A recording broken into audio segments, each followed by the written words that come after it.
is the Riot Podcast, the Tuesday, November 7th edition. Before we actually let you know what's in this podcast, I think we should also let you know that you may have noticed, if you're subscribed, a bonus episode, our Riot Rendezvous bonus episode, where we talk to the Riot Rendezvous contest winners from this past fall fundraiser, Jeff and Cullen. You should definitely listen to that. Don't skip over that episode because they're very interesting people. We got to learn a lot about them, share a few laughs, and you can look forward to more future bonus podcast episodes coming as well.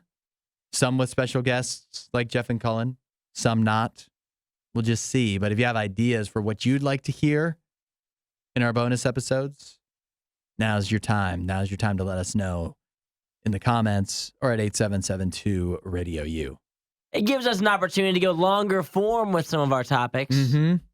Talk about different things, go more in depth. And one thing that I think we should toss out there. Yeah. We kind of need like a name for that whole thing too. That's right. We do need a name. I think by the end of this week, we need a name for that. Yeah, because the next episode's going to come, next week? So we need an episode, but a name before the next episode. Exactly. The first idea that was thrown out, see what you think of this. The Riot Extra Credit. Extra credit. Like a school vibe. Yeah. School themed. Riot Extra Credit. Yeah. I like it. What about like the Riot Rated R? It worked for Red, the band. It did work for Red. Yeah. That is provocative. Gets the people going. Yeah. I don't know. We'll continue to take ideas, thoughts, feelings, concerns, comments, all of that, and we'll form that into what will be the new Riot Worst of the Riot Podcast bonus episodes, whatever we wind up calling those. Now, as far as today's show is concerned, we have a good you be the judge on whether everyone should know how much everyone else makes. Controversial. Also, another controversial topic. How many items is too many items for the self-checkout? What's the etiquette there? Finally, and possibly our most controversial, we talk about a woman's hack, she calls it, to get men to pay the full bill on a first date. Maniacal behavior. Yeah, to say the least. Enjoy, and we'll catch you next time. See you guys. Add a little Riot to your Instagram feed. Follow at RadioU Official. The Riot. Radio U. More and more traditional dating norms are going out the window. People are doing things in a whole new way. For example, many men now asking women to go Dutch, as they say, on a first date. Split the bill. You ever done that? Split the bill? On a first date? I believe I have. You have.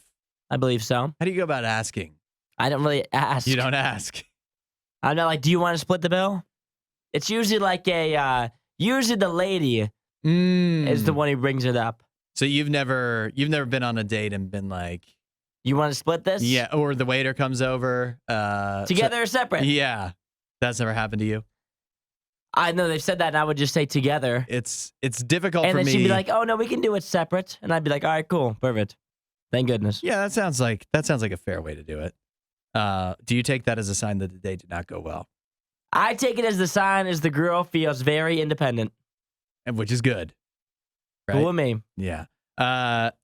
Some women don't take too kindly to being asked to split the bill, but what I'm finding here is that some guys actually will ask to split the bill. And so on a first date. And so I have a gal here who people are championing on TikTok after she shared the perfect comeback if a guy asked to split the bill on a first date. So imagine, Isaiah, you just asked me to split the bill, and I'm a lady. Okay. Here's what I would say if I was her. I would go, oh, I'm so embarrassed right now. You just want to be friends? I thought this was a date. I was confused. I'm so confused. And obviously, that's going to make the guy feel bad. And then I guess he's going to pay for the whole thing. But that's also probably the end of any romantic future between the two of you. Well, that seems kind of silly, doesn't it? You think it's, what do you mean? Like, it's our first date, and if I don't pay for you, that just means the date's over? Then why didn't you ask me right when we started the date, are you going to pay for me or not? If that's the sole thing. Because that's the norm. That's just understood. But is that really that much of a deal breaker if he wants to split the bill? That's a deal breaker. That's a donezo. On the first date? Well, you want to know what people are For saying? this girl, she says it is, obviously. Yeah. What like some of the women are saying is basically you can't pay for the first date. Yeah, we're friends. It's nothing to do with money. It's about the effort and in the investment in me. I think that pretty well sums it up. What about the investment in me? Why wouldn't you say you wanted to pay? That's not how it Are you investing in me? Am I important here? Where do I stand? You're really gonna go anti men paying for the first date? I literally just said I pay for every first date I go on. But I don't think it should be a deal breaker if you don't. Well, I don't think it's asking too much. A lady going into a date, I don't think it's asking too much for you to pay for the first one because that's how it's been done our entire lives. But many a times I've went on first dates and they've wanted to split the bill. Yeah. And that's a nice gesture. But you also heard me ask, do you see that as a sign that it might not have gone well? And I said no. I would take it that way. Well, clearly. I mean, you clearly haven't been on a first date in a while. If I enjoyed the date. Because I've went on many of first dates where we split the bill, and then guess what? We went on a second date. It could be a sign either way. It could be a sign because the lady was just an independent gal. I've had times where girls have paid for my first date. Because yet again, independent gal. She's like, no, I can do it. I can pay for it. I'm like, cool. If you want to pay for it, pay for it. Sounds that like works for me. To prove. Sounds perfect. Yeah. I prefer it that way, actually. Exactly. If the roles were reversed, would you not be juicing the orange for all it's worth? If she was willing to pay for me? Yeah. No. I mean, if you were the gal. If I was the gal. Yeah. And every date that has been had for the last 100 years until recently, the guy would always pay. You wouldn't see that as like a red flag that they just spring it on you when the bill comes. Hey, you want to split this? It could mean that maybe he's not interested. I don't know. It could be just him putting it out there. Just wants to be friends. I think there's a lot of times when people have split the bill and it's been totally fine. It can be fine, but if you're a lady and you're not expecting it, you gotta be ready. Did you take offense to it? Is it offensive? For the guy to ask to split the bill. Yeah, is that offensive for him to ask you to pay for your food? I don't know if is that expensive? I don't know if offensive. Clearly, they're taking offense to it. I don't know if offensive is the right word. They said the title of the TikTok: "How to Manipulate Men into Paying for Your Date." Did you want to go on the date in the first place, or were you just looking for a meal? The stories you love with the opinions you hate. The Riot Radio U. Okay. And I don't know if this is a real problem or not. But I went to Kroger. Is that what people are texting in on? Yeah. Is this a real problem? Is this a real problem? I just want to know the etiquette. Because so much of how we go to Kroger, utilize self-checkout versus the regular checkout has changed now. There's like 2 aisles open, right? Usually now. 2 real aisles? Or? Yeah. A lot of people use them self-checkout. But I don't know what the real etiquette is. Because I've really only grocery shopped post-pandemic. Yeah. Prior to that, I was like in college and I was never buying groceries. Yeah. Your mom just did that. Exactly. So yesterday I was in line at the self-checkout and this lady in front of me, there's a line too.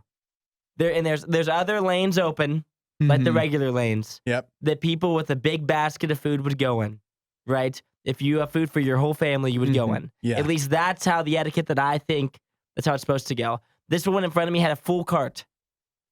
Top to bottom. She looked like she was trying to shop for a family of 7. Okay. And she was in the line for self-checkout. Is that not incorrect? The self-checkout that's just a little spinny, that just has the spinny bags? Yes. And it's just you doing it. And she has probably like 60 items in her cart. And I'm standing behind her like, are you not supposed to go to the other one? Well, for me, I would say that's not ideal. That's not ideal for her. I've been there. I've been there with the cart full of groceries and been in the self-checkout. However, top to bottom full. Yeah. Family of 7. The groceries for the month.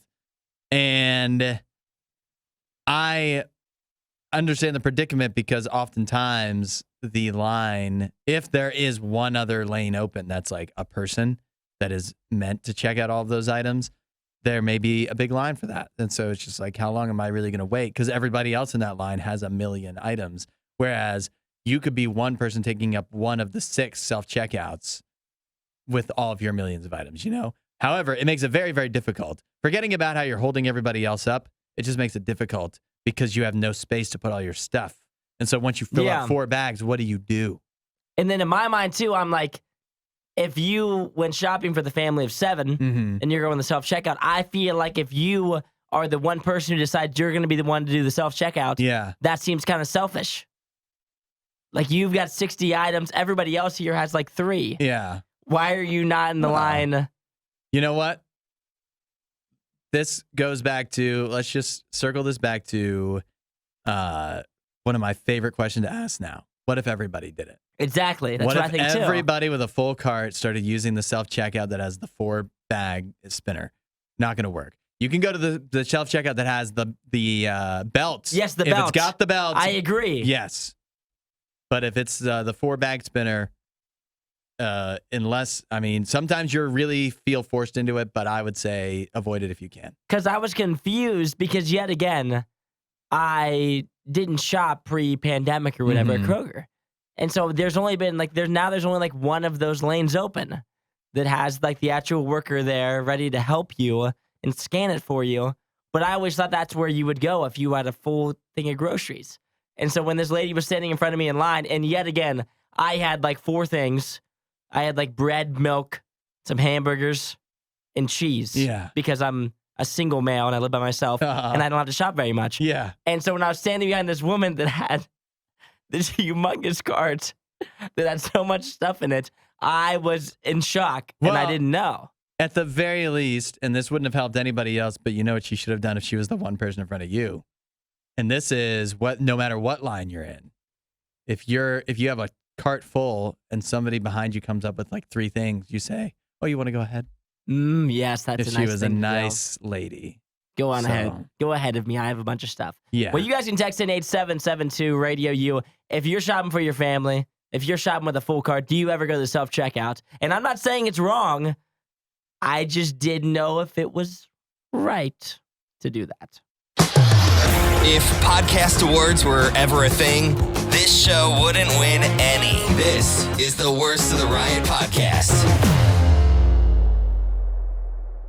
The question is, if you've got a cart full to the brim of groceries, should you skip the self-checkout and actually go to a person, or at least go to a lane with a belt, a self-checkout with a belt? Isaiah asking because he was stuck behind somebody at the self-checkout that did have a cart full of groceries yesterday. Let me tell you. Real full. Let me tell you what the people are saying. Let's hear it. Ben says, it's up to the store to determine the maximum number of items to be used at each checkout. Self-checkouts used to be 12 or 20 items or fewer. They called those the express lanes. Remember that? They are called the express lanes. Yeah. And there was a recent time for me where I was using the self-checkout. Yeah. And I had more than 10 items. I felt like I was pushing it that day. And the scanner stopped me. No, it did not. When I got to 10. Yes, it did. What kind of store is that? This was at Kroger. No, it was not. I scanned 10 items, and it stopped me. And the little lady who works the self-checkout area had to come over and approve and let me keep going. Well, that happened at the Kroger that we go to. And it doesn't happen every time because I've went there before. Yeah. And I've scanned more than 10 items and it hasn't done Are that. you sure that it was because of the 10 items then? Maybe people thought that I was maybe attempting to steal. Sometimes, does this ever happen to you? You start scanning too fast. Oh, I have constant issues. Yeah. I have the self-checkout. Yeah. It sounds like you do.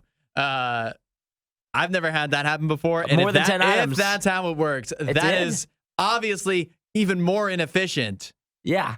It made me stop. Because it's not like they're gonna like move you to another checkout if you clearly have 30 more things to scan. So it stopped me at 10. I hope that's not. I paused. It literally said you have more. It says more than 10 items, and the lady had to come over and scan her little thing. And they're never quick. They never spot me. However, but if you go back in time to like before self checkouts were so everywhere, and every store had like regular checkouts and then express checkouts.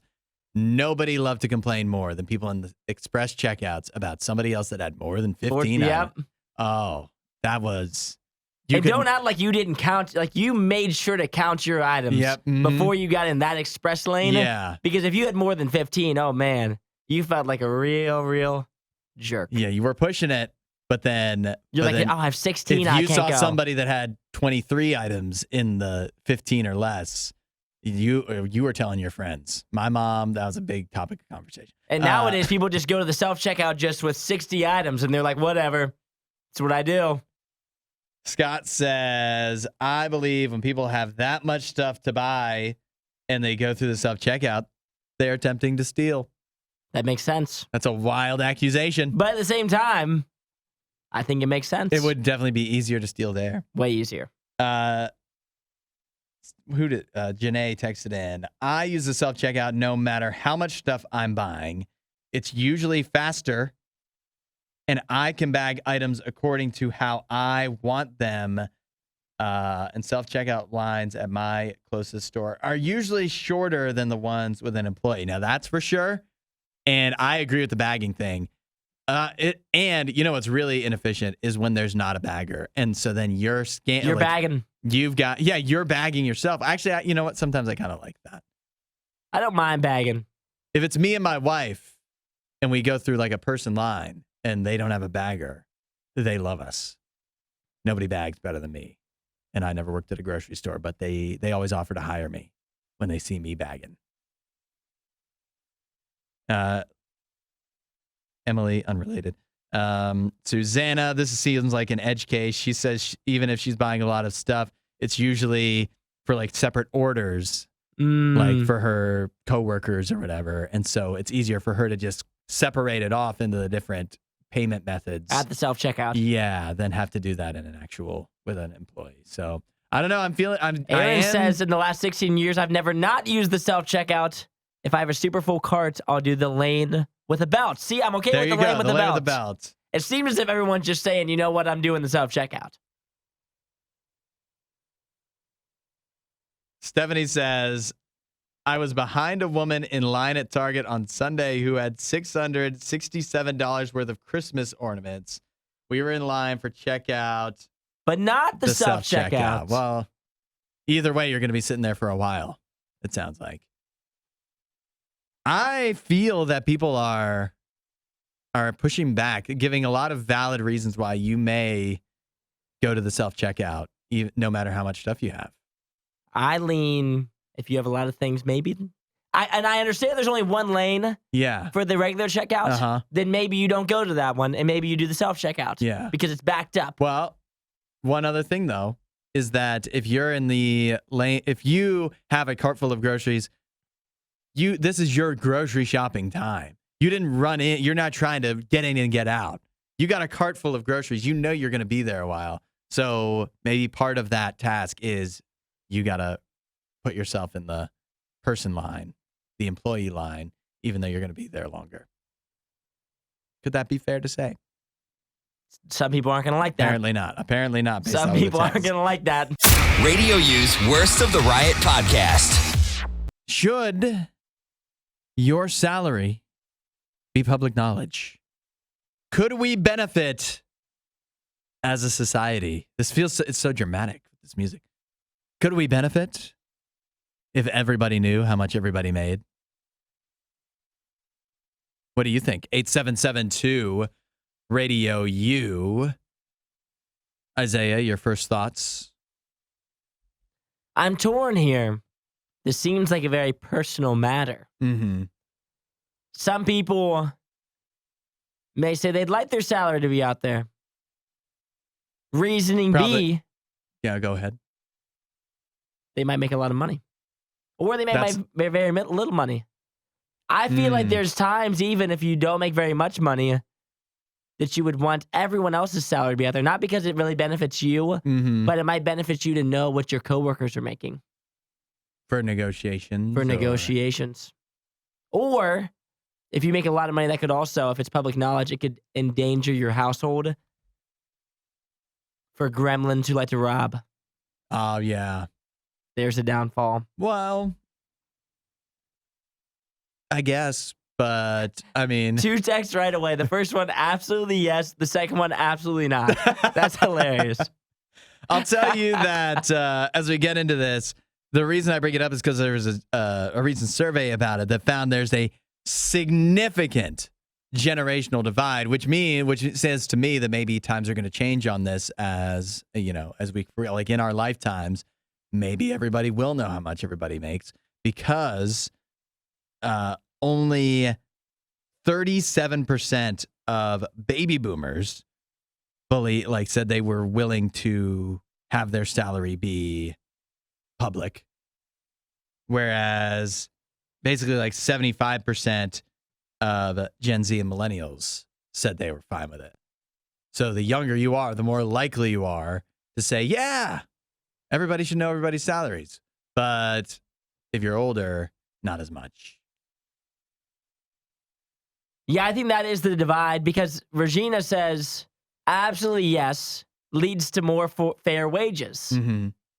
Followed by Zach, who says absolutely not would only make people jealous and unhappy. I need to think about it.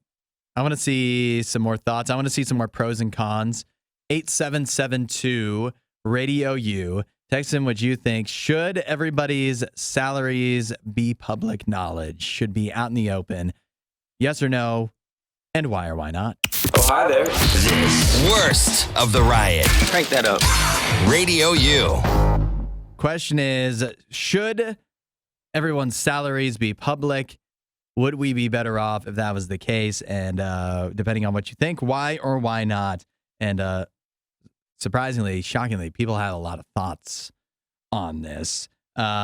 Trevor says that if you're a state or federal employee, yes. If you work for a private company, it should be within the company's policies. Or no, within like at least the other employees of the company and you should all know how much each other make.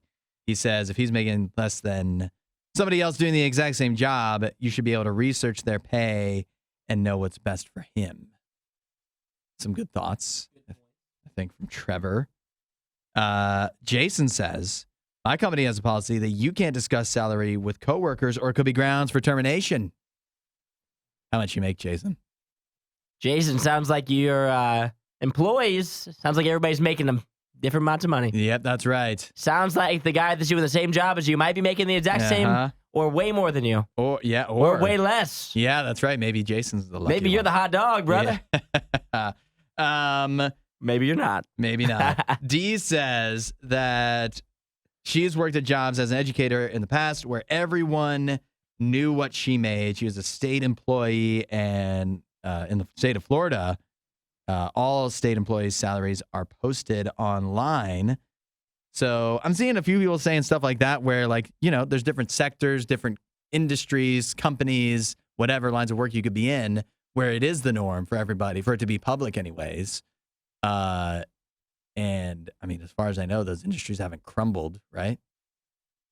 Not since I've heard. No. But then you have Viola who got in and said, no benefit to knowing everybody else's salary. Some people get very jealous if it's higher than theirs. Fair. Some people have very long thoughts. Here's what I'm thinking.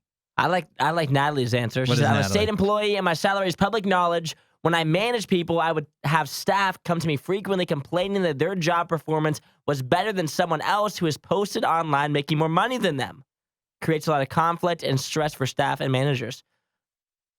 But also, if you're doing a better job, I don't know what to say. Yeah. If I think I'm doing a better job than you and I know that you make more than me, I would be upset too. I tend to think that I'm in favor of everybody's being public knowledge. However, I don't want to be the one to lead the way. You know what I mean? Like, who wants to be the first one to be you wouldn't, I guess the example would be, I wouldn't want to just say, all right, because I believe all salaries should be public, here's how much I make. But if it was if all of a sudden in RadioU, we decided it's not public here, but if we all agreed, let's do this, or at least maybe majority, I think it would be okay. I think we'd all survive. I think it's more transparency, which keeps the employer accountable, which I think is probably for the best. Yeah? That's what Kelly said. Yes, I believe that it would expose leadership at companies who are gouging their employees and hiding behind the salaries to justify sketchy decisions. Yeah. Regina says my company has a rule that you two cannot discuss whether or not how much you're making. I think at a lot of companies too, whatever rules they have, people, like, if the company's big enough, whispers are gonna be made, How about this point? There is strong evidence of pay disparities between genders and ethnicities. Of course there is. Making salaries public would effectively eliminate this overnight. Theoretically, anyways. Theoretically, it would. That's what I'm thinking. I think it would probably just make things more fair, or at the very least, companies would have to come up with some kind of excuse. Like if you came in this morning and all of a sudden RadioU public knowledge and I'm making twice as much as you, how upset are you gonna be? Pretty upset. Yeah, but probably justifiably. I'm making twice as much as you? Yeah. That would be justifiable? I think so. I don't know if you're doing twice as much work as me. Probably more, but I don't know. I understand the argument, and it's been against, and it's been the way it's been for a long time, but maybe it's not so bad to change. That's what I'm starting to think. Hudson creating a movement. I think the audience... Put it out there. I am... Where are my people going? I must lead them, is what I feel like right now. The audience is directing me. Wasn't that a great Riot clip? While you're here, you should watch more of our videos and subscribe so you don't miss what we do next.